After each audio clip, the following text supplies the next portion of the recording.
So recently I was scrolling through my timeline and I found this man holding a placard saying, "This billionaire struggles to even buy bread." And I was flabbergasted.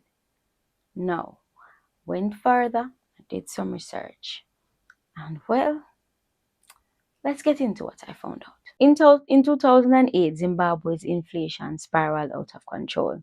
At its peak, prices were doubling almost every day.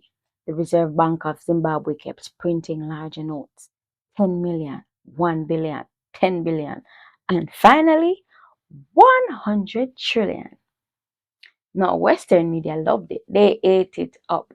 They flashed pictures of Zimbabweans carrying wheelbarrows of cash, mocking the country as the poster child for African incompetence. But what they didn't show you is why Zimbabwe ended up there. Now, this crisis did not come out of thin air. No, no, no, no.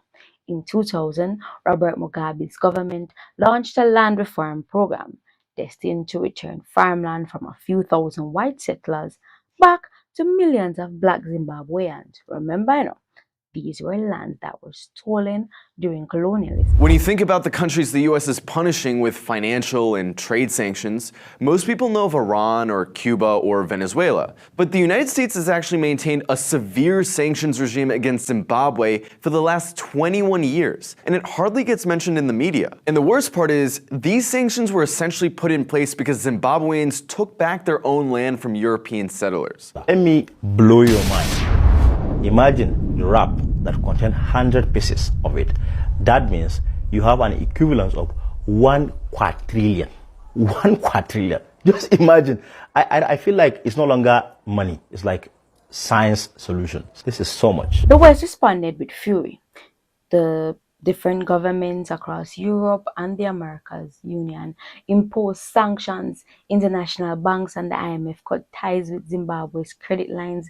Foreign investors fled. Suddenly, Zimbabwe was isolated from the global markets. And the result? A crippled economy, collapsing currency, and eventually hyperinflation. But here's the part that Western headlines left out. Hyperinflation wasn't just economic mismanagement, it was punishment for a black nation daring to take back land that was stolen from them. We're having a crisis with change in Zimbabwe, and what I was trying to say in one of my other videos is that there's certain types of pricing that does not make sense for a country that has a problem like ours. For example, these are Tanganda tea bags. It's an everyday need and people buy these every day. $5.90, $4.63, not 21, but $20.60 for coffee. Instead of $6, it's $6.75. Now I know there's going to be some people who say, well, I don't buy these things every day. These are luxuries and these people have proper pricing for everyday meals. So I'm going to show you everyday things that people get on a daily that are priced so unreasonably. Here's the Fanta for 60 cents.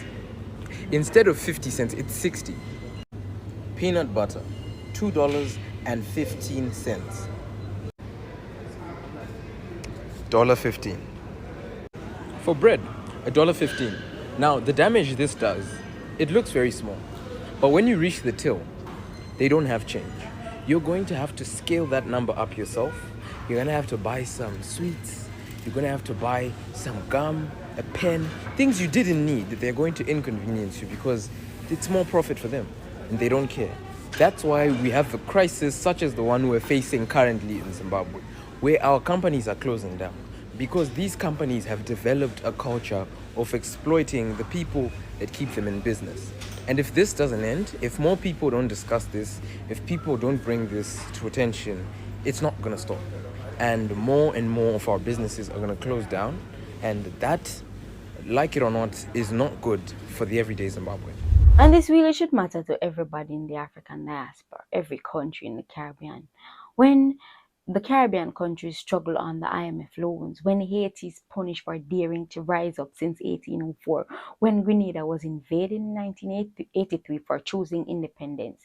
It's the same playbook: economic sabotage, political isolation, and most of all, media ridicule.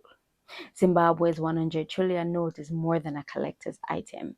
It's proof of what happens when black nations dare to challenge the global order. In 2024, Zimbabwe launched Zimbabwe Gold, a currency backed by gold and foreign assets. Inflation has slowed dramatically for the first time in decades.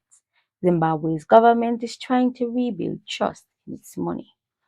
But the West still watches closely, because if Zimbabwe proves it can stabilize its economy with gold, it sets a dangerous example that Africa doesn't need Western controlled dollars or IMF bailouts to survive. So the next time we hear someone joking about the situation, remember this. Remember that behind the joke is a nation punished for reclaiming stolen land, what belongs to them.